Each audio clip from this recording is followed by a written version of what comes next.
दादा के गोली ना दे बोर साला बोली ए सखी सुनबो दादा के गोली ना दे बोर साला बोली और सुनई हर में खेलम इयरवे से होली में पटोली रगड़ दी चोली और सुनई हर में खेलम इयरवे से होली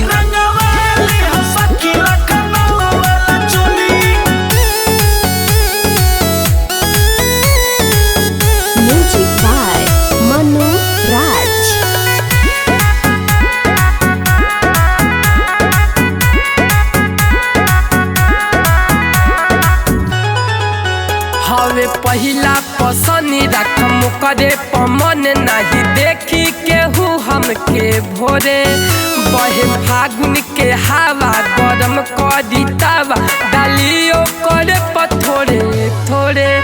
बाकी मोटे पीछे कारी कर दातल दातल हम तो पानी के चुरवे से मातल मातल पिया लेके आई डोली तो चल जाइम भोली असोनई हर में खेलम इयरवे से होली असोनई हर में खेलम इयरवे से होली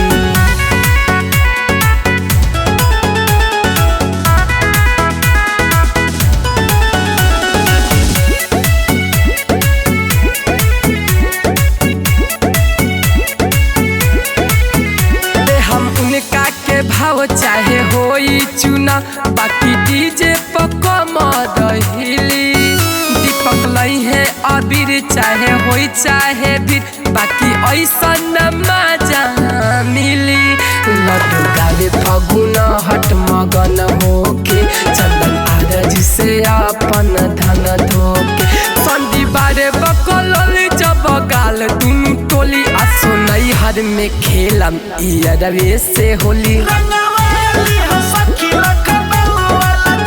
असोनई हर में खेलम इयरवे से होली